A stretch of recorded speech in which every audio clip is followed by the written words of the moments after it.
Hi friends, welcome to கோமோஸ் life style. இன்றைக்கி வீடியோவில் நம்ம டானிக் பாட்டிலை யூஸ் பண்ணிவிட்டு அதை வந்து தூக்கி தூர போட்டுருவோங்க. இன்றைக்கி அந்த டானிக் பாட்டிலை வச்சு நம்ம என்ன ரீயூஸ் பண்ணலாம் அப்படிங்கிறத பார்க்கலாம். இந்த வீடியோ பார்த்தீங்க அப்படின்னா கண்டிப்பாக வந்து நீங்கள் டானிக் பாட்டில் யூஸ் பண்ணிவிட்டு தூக்கி தூர போட மாட்டேங்க. நம்ம சேனலை ஃபஸ்ட் டைம் பார்க்குறவங்களா இருந்தால் சப்ஸ்கிரைப் பண்ணிவிட்டு பக்கத்தில் இருக்க பெல் ஐக்கானையும் கிளிக் பண்ணி ஆளுன்னு கொடுத்துக்கோங்க. அப்போ தான் நான் போடுற வீடியோக்கள் உங்களுக்கு நோட்டிஃபிகேஷனாக வரும். டானிக்கை யூஸ் பண்ணிவிட்டு தூர போடக்கூடிய இந்த டானிக் பாட்டிலை வச்சு என்னெல்லாம் ரீயூஸ் பண்ணலாம் அப்படிங்கிறத பார்க்கலாம். ஃபஸ்ட்டு இந்த பாட்டில் உள்ள நம்ம ஸ்டிக்கரெல்லாம் ரிமூவ் பண்ணிக்கலாம். இதுக்கு வந்து இந்த பாட்டிலை வந்து கொஞ்சம் நேரம் தண்ணியில் நனைச்சிட்டு ஒரு ஸ்க்ரப்பர் வச்சு நீங்கள் தேய்ச்சிட்டிங்க அப்படின்னா நமக்கு வந்து ஈஸியாக வந்து இந்த ஸ்டிக்கர்லாம் ரிமூவ் ஆயிருங்க. இல்லை அப்படின்னா ஹாட் வாட்டரில் லைட்டாக வந்து இதை வந்து நனைச்சிட்டு நீங்கள் வந்து ஒரு ஸ்க்ரப்பர் வச்சு தேய்ச்சாலும் உங்களுக்கு ஈஸியாக போயிடும்.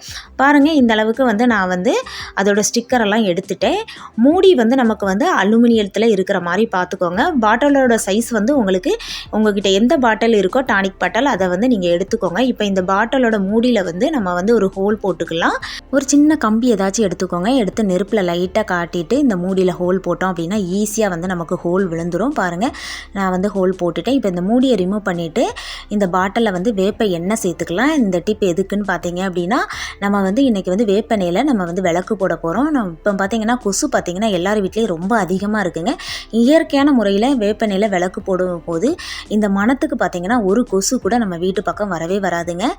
அந்த காலத்தில் நம்ம தாத்தா பாட்டிலாம் பார்த்திங்கன்னா வந்து விளக்கு போட்டிருப்பாங்க வேப்பெண்ணெயில் கொசுவை விரட்டுறதுக்காக. யாரெல்லாம் தாத்தா பாட்டி விளக்கு போடுறதை நீங்கள் பார்த்துருக்கீங்க அப்படின்னா கீழே கமெண்ட் பாக்ஸில் சொல்லுங்கள். இப்போ இந்த மூடியில் வந்து நான் வந்து திரியை விட்டுக்கிடுதேங்க. திரியை விட்டு நம்ம எடுத்துட்டு பாருங்கள், இந்த மாதிரி நான் திரி விட்டு எடுத்துட்டேன். இப்போ இந்த வேப்பெண்ணெயில் வந்து ஒரு சூடத்தை வந்து நான் லைட்டாக வந்து நுணுக்கி போட்டுக்கிறேங்க. நமக்கு வந்து ஒரு நல்ல மணமும் வரும். நுணுக்கி போட்டுட்டு இப்போ வந்து நம்ம கொடுத்து வச்சுருக்க இந்த திரி மூடியை வந்து நம்ம வந்து இப்போ க்ளோஸ் பண்ணிக்கலாம். க்ளோஸ் பண்ணிவிட்டு நீங்கள் வந்து மேட்ச் பாக்ஸ் வச்சு பொறுத்துனீங்க அப்படின்னா நமக்கு வந்து வேப்பெண்ணெயில் நமக்கு வந்து விளக்கு ரெடி ஆயிடுச்சுதுங்க. இதை வந்து நீங்கள் வந்து யூஸ் பண்ணும்போது குழந்தைங்க இருக்கிற வீடாக இருந்தால் கொஞ்சம் கேர்ஃபுல்லாக யூஸ் பண்ணுங்கள். பக்கத்தில் வச்சிடாதங்க. ஏன்னா குழந்தைங்க வந்து கையை வந்து இதில் விட்டுறக்கூடாது. அதனால் கொஞ்சம் கவனமாக பார்த்துக்கோங்க. இந்த மணத்துக்கு வேப்ப எண்ணெயோட அந்த மணத்துக்கு வந்து கொசு வந்து ஒரு கொசு கூட நம்ம வீட்டுக்கு வராதுங்க. இந்த டிப் வந்து உங்களுக்கு ரொம்பவே யூஸ்ஃபுல்லாக இருந்திருக்கும்னு நினைக்கிறேன். அடுத்த டிப் என்னென்னா, நான் வந்து டானிக் பாட்டில் தான் எடுத்திருக்கேன். நீங்கள் எந்த சைஸு டானிக் பாட்டிலாக இருந்தால் கூட எடுத்துக்கோங்க. இந்த டானிக் பாட்டிலை வந்து உங்களுக்கு வந்து டெக்கரேஷன் எதுவும் பண்ணணும்னு நினச்சிங்க அப்படின்னா உங்களுக்கு விருப்பப்பட்ட மாதிரி நீங்கள் வந்து டெக்கரேஷன் பண்ணிக்கலாங்க. ஏதாச்சும் ஸ்டிக்கர் ஒட்டுறதோ என்ன வேணாலும் பண்ணிக்கலாம். நான் வந்து CD எடுத்திருக்கிறேன். உங்கள்கிட்ட CD இல்லை அப்படின்னா நீங்கள் வந்து ஸ்வீட் பாக்ஸு, ரவுண்ட் ஸ்வீட்ஸ் பாக்ஸோட மூடி எடுத்துக்கோங்க. இப்போ இந்த CDயை வந்து நம்ம சுற்றி வந்து ஹோல் போட்டுக்கலாம். லைட்டாக நெருப்பில் வந்து கம்பி வச்சு லைட்டாக பற்ற வச்சுட்டு நம்ம ஹோல் போட்டோம் அப்படின்னா ஈஸியாக போட்டுடலாம். பாருங்கள், இந்த மாதிரி நான் வந்து ஹோல் போட்டிருக்கேங்க. இப்போ வந்து இந்த பாட்டிலை வந்து கம்மு வந்து நம்ம வந்து அப்ளை பண்ணிக்கலாம். அப்ளை பண்ணிவிட்டு அந்த CDயை வந்து இதுக்கு மேலே வந்து நம்ம வந்து மாட்டிக்கலாங்க. இதுக்கு மேலேயும் இன்னொரு பாட்டிலும் வச்சு நீங்கள் பண்ணிக்கலாம். நான் வந்து ஒரு ஸ்டெப்பு தான் ஃபஸ்ட்டு பண்ணுறேன். இதுக்கு மேலே இந்த CDக்கு மேலே இன்னொரு பாட்டில் வச்சு அதுக்கு மேலேயும் ஒரு CD வச்சிங்க அப்படின்னா நமக்கு வந்து 2 ஸ்டெப் கிடைக்கிற மாதிரி இருக்கும். இது வந்து எதுக்கு அப்படிங்கன்னா நம்ம வந்து இயரிங்ஸ்லாம் இதில் வந்து நம்ம தொங்க போட போகிறோங்க. இது ஒரு ஸ்டாண்டு மாதிரி நம்ம யூஸ் பண்ண போகிறோம். இப்போ என்கிட்ட இருக்க இந்த கம்மலெல்லாம் நான் வந்து இதில் வந்து மாட்டி எடுத்துக்கிறேன். இந்த டிப் வந்து உங்களுக்கு ரொம்பவே யூஸ்ஃபுல்லாக இருக்குங்க. நான் வந்து கம்மியாக தான் வந்து மாட்டியிருக்கிறேன். இன்னும் வந்து நிறையா மாட்டலாம். அடுத்த ஸ்டெப் ஒரு டானிக் பாட்டில் வச்சிங்க அப்படின்னா நமக்கு வந்து நிறையா வந்து கம்மலெல்லாம் இதில் வந்து ஸ்டோர் பண்ணி வச்சுக்கலாங்க. நமக்கு எடுக்கிறதுக்கும் ஈஸியாக இருக்கும். பார்க்குறதுக்கும் பார்த்திங்கன்னா ரொம்ப நல்லா இருக்குங்க. இந்த பாட்டிலை மட்டும் நீங்கள் கொஞ்சம் டெக்கரேஷன் பண்ணினீங்க அப்படின்னா ரொம்பவே பார்க்க அவ்வளோ ஒரு கலர்ஃபுல்லாக இருக்குங்க. பாருங்கள் எப்படி இருக்குதுன்னு பாருங்கள். இந்த டிப்பும் உங்களுக்கு ரொம்ப பிடிச்சிருக்கும்னு நினைக்கிறேன். அடுத்த டிப் என்னென்னா, நம்ம வந்து டானிக் பாட்டில் ஸ்பூன் ஸ்டாண்டு தான் யூஸ் பண்ண போகிறோம். இப்போ இந்த மூடியை வந்து நம்ம ரிமூவ் பண்ணிக்கலாம். ரிமூவ் பண்ணிவிட்டு நான் வந்து ஸ்வீட் பாக்ஸோட மூடி எடுத்துருக்கிறேன். இப்போ இந்த டானிக் பாட்டில் மேலே வச்சுட்டு நம்ம வந்து இந்த டானிக் பாட்டில் மூடி அதை ரவுண்டுக்கு நம்ம வந்து மார்க் பண்ணிவிட்டு இதை வந்து நம்ம கட் பண்ணி எடுத்துக்கலாம். நீங்கள் வந்து லைட்டாக வந்து நெருப்பில் வச்சுட்டு நீங்கள் கட் பண்ணினீங்க அப்படின்னா ஈஸியாக வந்து நமக்கு வந்து கட் பண்ணிடுங்க. பாருங்கள், இந்த அளவுக்கு கரெக்டாக மார்க் பண்ணிக்கோங்க. மார்க் பண்ணிவிட்டு நான் வந்து கட் பண்ணிவிட்டு வந்துடுறேன். பாருங்கள், இந்த மாதிரி கட் பண்ணிட்டேங்க. இந்த பாட்டிலுக்குள்ளே இப்படி மாட்டிக்கலாம். இப்போ பாட்டிலையும் நம்ம வந்து க்ளோஸ் பண்ணிக்கலாம். இந்த டிப்பு வந்து உங்களுக்கு ரொம்பவே யூஸ்ஃபுல்லாக இருக்குங்க. நம்ம டைனிங் டேபிளெல்லாம் இந்த ஸ்டாண்டு வைக்கிறதுக்கு அவ்வளோ ஒரு அழகாக இருக்கும்.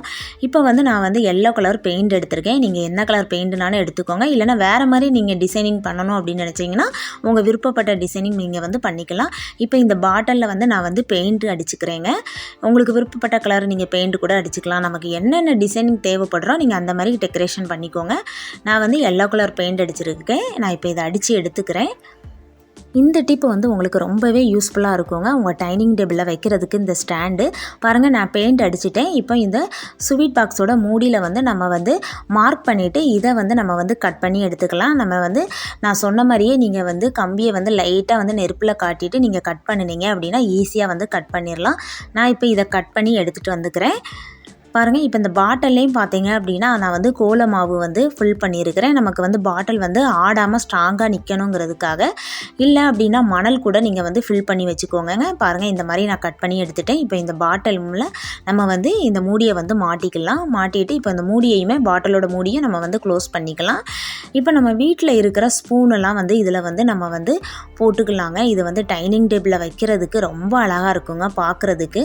நீங்கள் வந்து கொஞ்சம் பெயிண்ட் இதுவாக அடிச்சிங்க அப்படின்னா இன்னும் பார்க்குறதுக்கு பார்த்தீங்கன்னா ரொம்ப அழகாக இருக்கும். டெக்கரேஷன் பண்ணியிருந்தீங்க அப்படின்னா இந்த ஸ்பூன் ஸ்டாண்டில் எவ்வளோ ஸ்பூன்னாலும் வச்சுக்கலாம். நம்ம டைனிங் டேபிளில் வைக்கும்போது பார்க்குறதுக்கும் அழகாக இருக்கும். நம்ம சாப்பிடும்போது எடுத்து யூஸ் பண்ணுறதுக்கும் ரொம்ப ஈஸியாக இருக்கும். இந்த டிப்பு பார்த்தீங்க அப்படின்னா உங்களுக்கு ரொம்பவே யூஸ்ஃபுல்லாக இருந்திருக்கும்னு நினைக்கிறேன்.